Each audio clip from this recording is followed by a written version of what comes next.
Hey, it is now, I guess it's midnight read at August 19th. So, yeah, I didn't get to make a video this morning before work. It was just a super hectic day. I had a bunch of calls and stuff in the morning as well. So, a little late on my part, but still getting it done.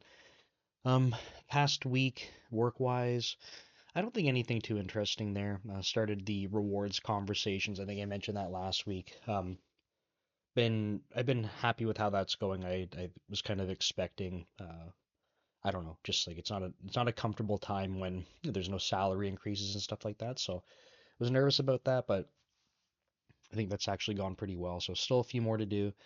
Um, but yeah, overall, I think I would just say better than expected at least. So I feel pretty good about that. But that's really been the primary focus for work.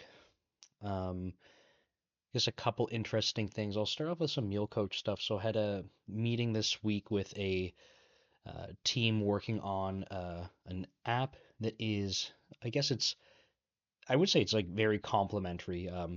Basically trying to empower coaches and trainers to be able to do their best work to really help make sure that, more and more people can live healthy and fit lives. So, definitely more of a focus on training and that side of things versus nutrition. So, I think we're going to look to find some integration opportunities.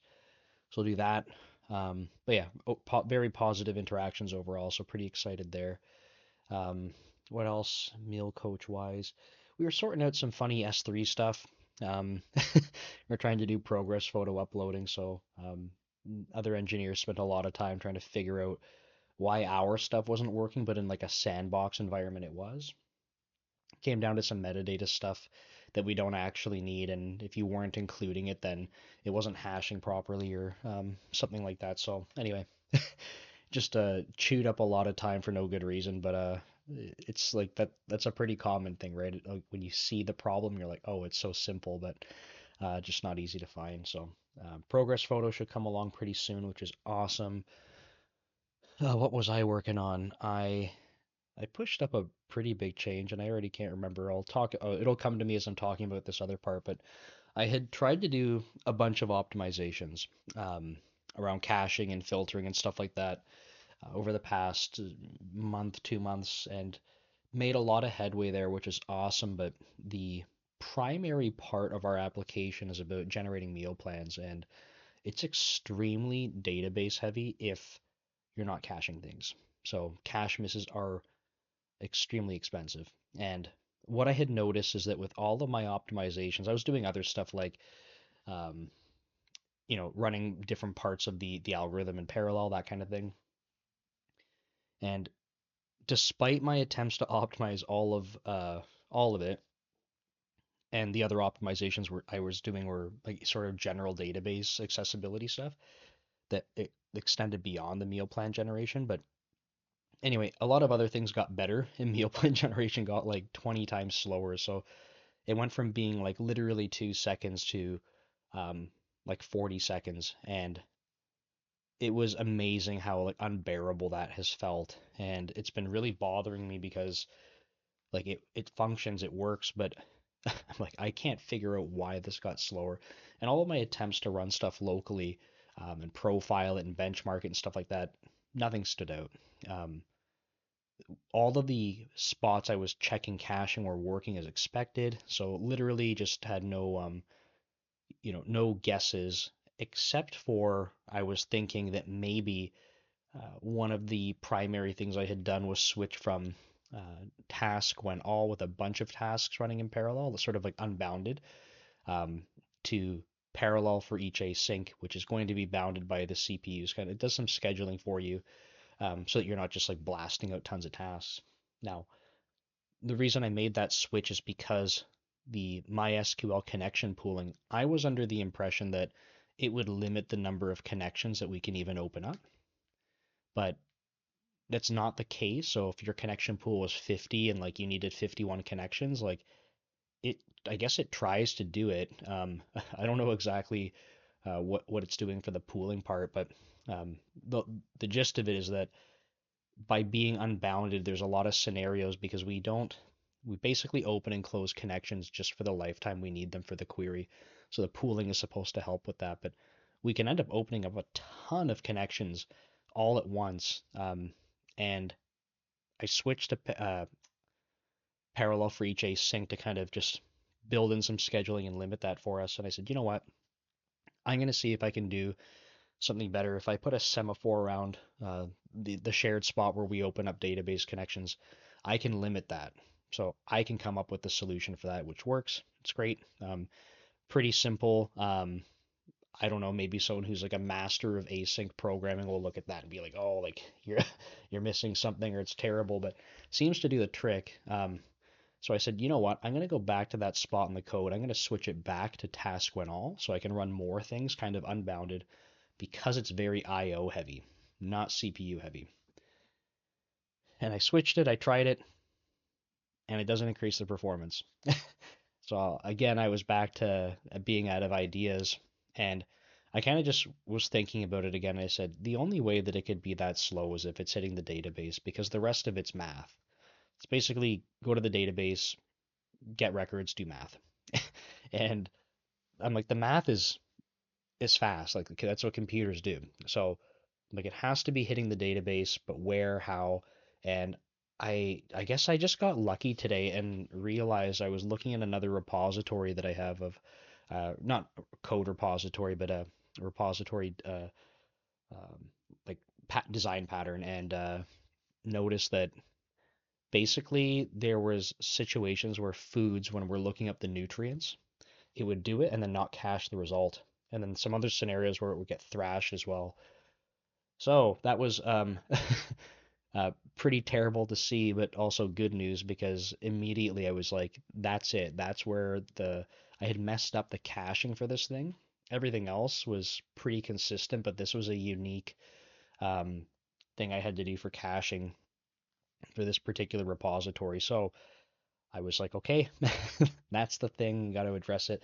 As I'm recording this, I have rewritten the caching part. It checks out. So I haven't validated that the actual meal plans that get generated have the right values. So that still has to be done. It's the most important part. But performance wise, what I was able to do was run my debug tool on my local computer. It connects out to our database in the cloud and tries to generate meal plans. And the latency, just the round trip time, when I've done this before, like meal plans take a long time. Even with caching, there's enough individual queries where it still feels like, man, this is pretty slow. And the caching seems to work so well that after I do a couple of meal plans, basically they're instantaneous. So we don't have enough like recipes that like covering enough foods where I'm gonna run out of RAM to be able to do this, which is great for now.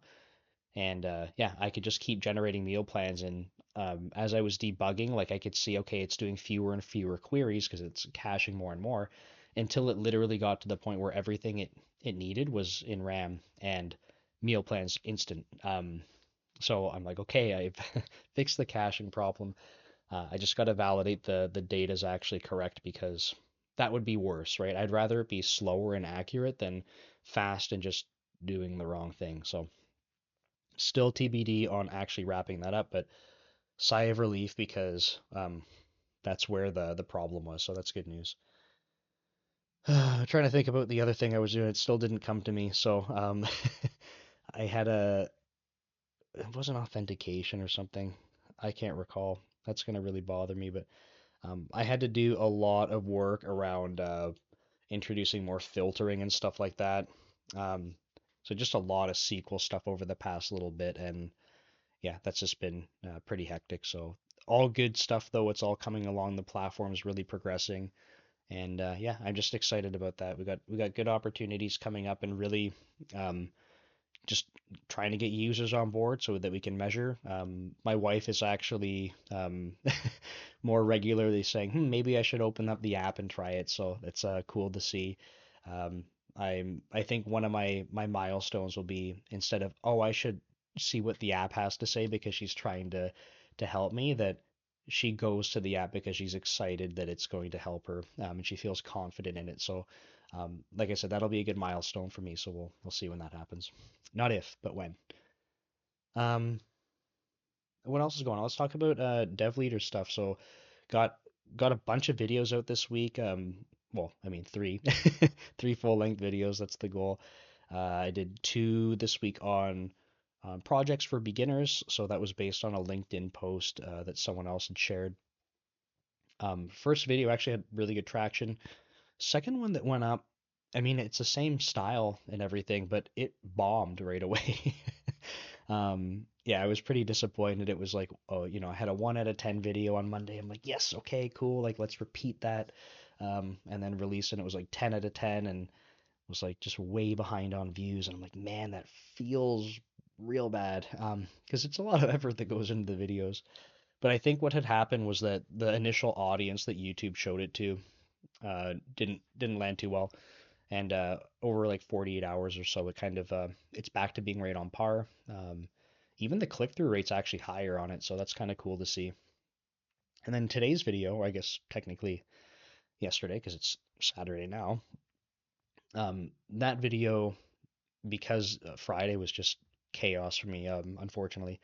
Just a lot of stuff going on. There's even stuff like, I'll just wait to kind of share later, but the uh, the day just kind of escaped me, and I was like, man, I haven't got this video out, and it was about 5 p.m. by the time I could actually have it uploaded, and so that's not my normal time to release. The video ended up being 45 minutes after it was edited, so it was like it's a beast of a video. I actually was thinking it was going to be like 15 to 20 minutes when I started recording, so it's not exactly how I wanted it to go, but the initial results were super interesting. So acknowledging that it was outside of a normal time, um, that's going to give me lower views just because it's not the the maximized time of day to release for me.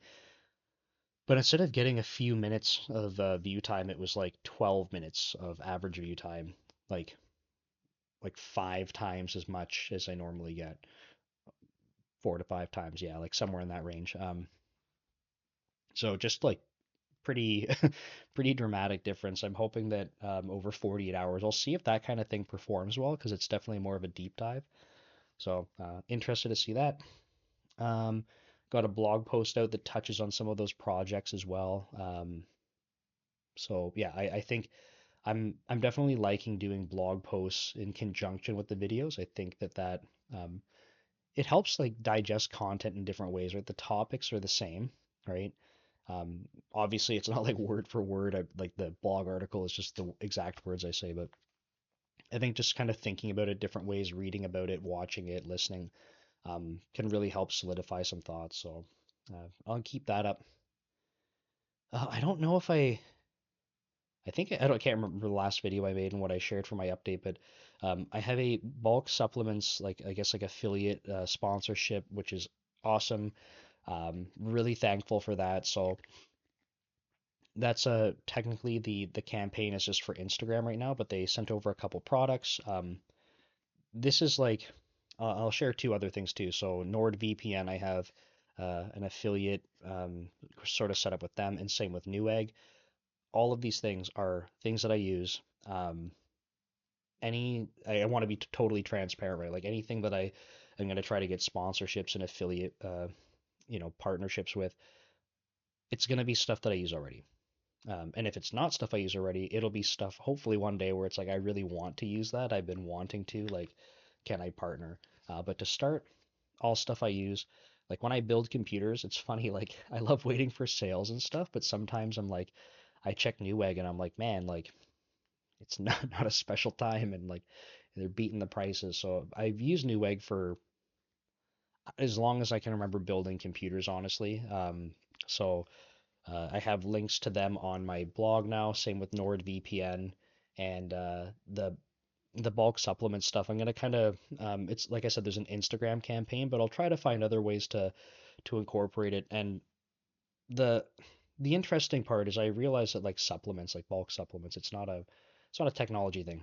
It's not C sharp. It's not software engineering. But um, I mean this when I say it, but like I am like as someone who's like a hobby bodybuilder, right? Um, I think like fitness and health are paramount. So as much as I love software engineering and programming and talking about it, like that is the other side of my life is, being in the gym and trying to focus on health and fitness and nutrition. So um I think that it's really important that people try to balance their life. Like, especially when I was younger, I spent a lot of time just in front of a computer, video games. I'm not into sports or anything like that. I was really overweight. So being able to find the gym was helpful. And again, like as an adult, like I don't play sports or anything. I go to the gym and that's my outlet for health and fitness. So, you know, I use bulk supplements. I think in one of the videos I posted, I showed my cupboard and it's like it's filled with bulk supplements. Um, you know, there's a name brand stuff where you can buy like pre-workouts and things like that. And sometimes I'm like looking at the ingredients and I'm like, I can buy all these ingredients from bulk supplements. Maybe a little bit more upfront cost because I'm buying them in bulk, and then I have the same net product I can create with a few scoops for, I don't know, when you do the math, it's like like 5% of the price or something insane. So yeah, I like using bulk supplements. Using their products for a long time, and definitely want to. I'm definitely hopeful that that partnership continues. I don't know exactly like if I don't have enough follower base and stuff like that for like, hey, like we tried but no. Um, and if that's the case, I'm just gonna keep pushing forward until that's sustained because that's what I'm really excited about. Just like I said, because I use their products all the time. I don't know if there's too much else. I'm gonna start. I'll share this actually. I'm gonna start recording courses. So I'll say that on camera now. So I'm gonna start doing that. I'm not gonna be able to release courses for a long time, and that's because I actually cannot generate income from courses because that would be like active participation. um, According to the tax attorney that I spoke to, and because I'm currently not able to have active participation for income based on my status, um, I will start creating the courses. I will start maybe getting them to a point where I can have some people trial them out, and that'll be that. Um, I will have to wait to release them so I can refine them over time and stuff, but I got to start building that up. I think that'll be super valuable. I want to be like I'm probably gonna take pieces of the courses and actually put them onto YouTube. But honestly, I'm not I'm not of the mindset where I want to uh, basically like replace my job with course creation and stuff. But I have I have been told like many times by different people that they appreciate the sort of like style of teaching I have. I'm not trying to be cocky when I say that. Like I feel like I'm pretty humble, but I've been told this many times, and I feel like if that's actually true, that people do enjoy that, and I'm hearing it from different people, different roles, different ages, different backgrounds. Maybe there's something there, and people would get value out of it. So I'm gonna start recording it. And it might be even something I just like put out on YouTube and make a playlist and it's free. Like I said, it'd be great to monetize it and make some money from it. Because it's my time as well. But honestly, we'll see. So the first course I'm gonna do is actually just kind of teaching how to get started with C sharp, literally from nothing. So we'll start by installing Visual Studio, and then I'm just gonna try as much as I can to teach the basics about basics of programming. I'm not going to do like everything. Like I probably will mention inheritance and then gloss over it because I'd rather teach people composition from the start and then talk about different things in C sharp. So I'll do that. So yeah, that'll come. Trying to think what else. I know I don't have my notebook open in front of me. I wanted to get it out of the way, but um, yeah, I have a few things that I'm kind of thinking through in terms of uh, I'm trying to like even with the affiliate stuff, I'm trying to balance out the fact that like I I unfortunately spend money to try and put out content for everyone. So whether it's video editing software, subscriptions to things like there is nothing that I'm doing that's actually putting money back in my pocket. So it cost me I'm it's definitely into the thousands, plural potentially, to be able to create all this content for a year excluding my time, right? So um, it's a ton of time. And yeah, it might be nice to just kind of balance out some of the costs at least. And over time, if this continues to do well, kind of on the side, if there's passive income from affiliate marketing and stuff like that, again, only focusing on stuff that I use anyway. Like I want to share with you all the things that I use that I'm happy and excited about, and not push on you like stuff that I would never touch because it can make a buck. Like it doesn't make sense to me. I think there's enough opportunity with the things that I enjoy that I think are beneficial, that I think would benefit you, that I can, partner with people like that. Uh, yeah, so that's kind of what's on my mind for, my content creation and stuff like that. But I think that's it for today. Another like over 20-minute video, so hopefully you stuck around for it. Thank you for the support. I definitely appreciate it. And we will see you next time. Take care.